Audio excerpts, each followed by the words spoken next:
Hi, Nixie Change. Vivian here. I want to talk about how to have a difficult conversation with someone. Sometimes we have things on our mind, especially when we're dealing with people. And sometimes we get offended, sometimes we offend other people, and we really just want to straighten it out. We just want to get to the bottom of it, whatever the bottom line is, and somehow see if we can resolve it. But the hard part sometimes is even getting started. Like, how do I have this difficult conversation with this person? Sometimes you feel like it's going to hurt their feelings, or sometimes you feel like they're going to become explosive. Sometimes you feel like, well, it's not going to get fixed anyway. So you have all these presuppositions before you even get into the conversation. But to have a difficult conversation with someone, the first thing you have to do is figure out, what is the topic of the conversation? What is it about? Because you could have one thing that has many little splinters to it, and sometimes when you try to talk about every little part of it, it gets lost. So what is the main idea of the conversation? What is the main topic? What is the thing that you want to talk about? Also, you want to figure out, what do you want to come of the conversation? What is your end goal? If you have one. Sometimes people don't really have one, and they're kind of like, well, just however organically it ends up, they'll accept that. And then, if that's what your thing is, then you should even know that before you get started. But sometimes the end goal is to tell the person, maybe, it's time to part ways. Sometimes it's to tell the person, you really think that this can work, or you really, you want to part as friends. You don't want to see. It's just whatever your end goal is. Maybe it's just, you just want that person to feel better. Maybe there is no end goal other than you want to just, say how you feel, because it's just, you think you owe it to yourself to expose that, or to reveal that. Nonetheless, what is your end goal for the conversation? So what is the topic, and what is the end goal? What do you wish to accomplish? Once you have that set, you can start going in your mind with, well, they might say this, they might say that, they might say this, they might say that. Well, the best thing that you can do, because you can't control what other people will say and what they will do, but you can control your own transparency and your own authenticity. So if you just come out, and you be yourself, number one, that's what you want to be. You don't want to have to pull yourself back and being something other than you are to appease someone in a conversation, in a difficult conversation. Because a lot of times that way, if you're changing yourself for them, chances are whatever it is not going to be resolved. So you come in authentically, you come in being transparent, and with respect. Respect and consideration. So you go in knowing that you're going to be the best person that you can be in that conversation, and knowing that they're going to be the best that they can be, even if their best is mediocre, or even if their best is not going to be good.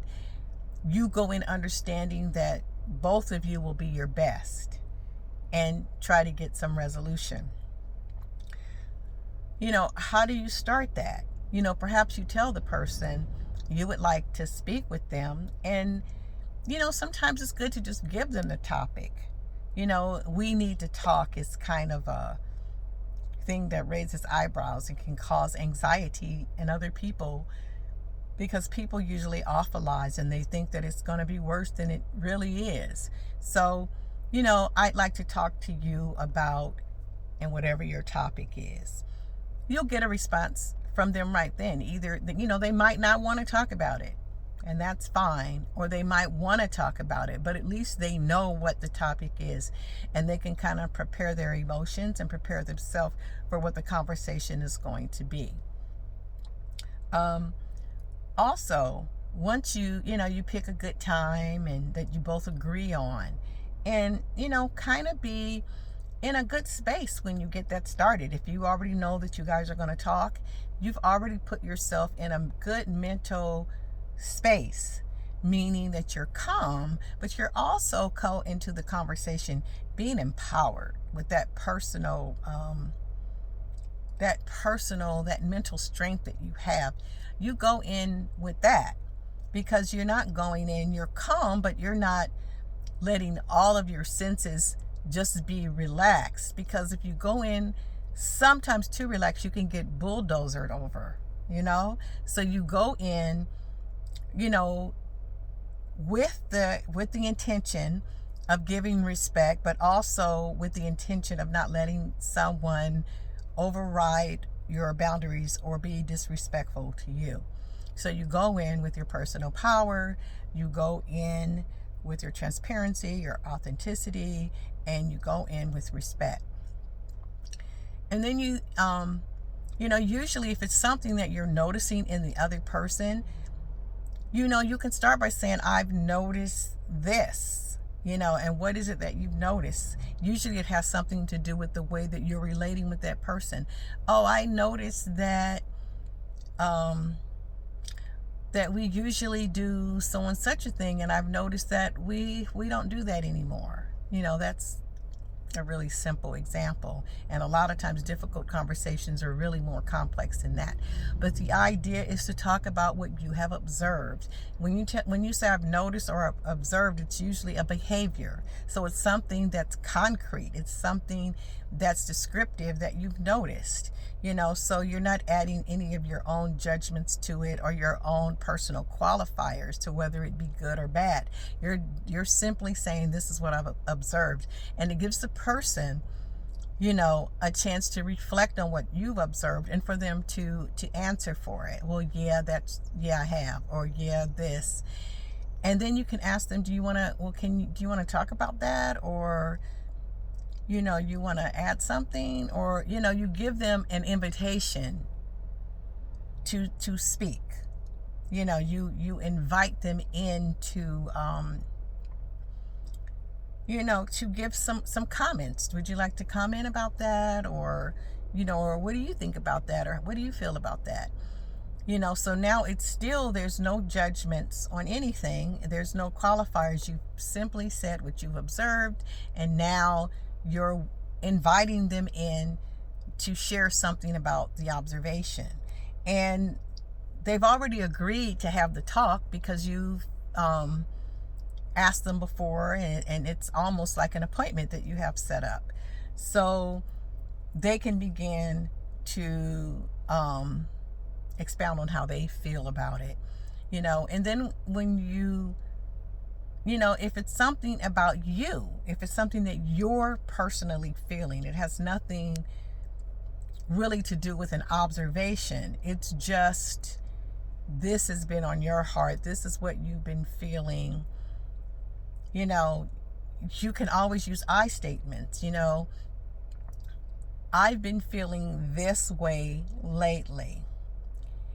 And I believe that the reason why I'm feeling this is because you can go into an observation, or when you say this, or when this happens, it makes me feel this. I feel a little disconnected from you. And you might not even have an observation. It might just be something that you're feeling, and that intuition, or that,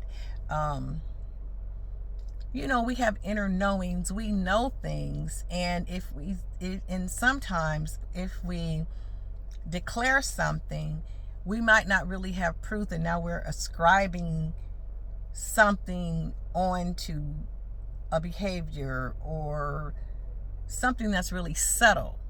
But we do understand, and we do notice subtle things. So sometimes we may just want to talk about the way we're feeling, and then again invite them in, to share in the conversation.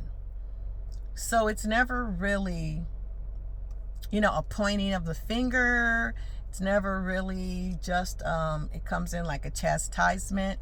It really comes in that it's a difficult conversation, and you really have either some observations that you've noticed and you want to bring those things to the table, or you want to talk about your feelings, because it's kind of hard to talk about the way somebody else is feeling about something, because you're not them unless they explicitly express that.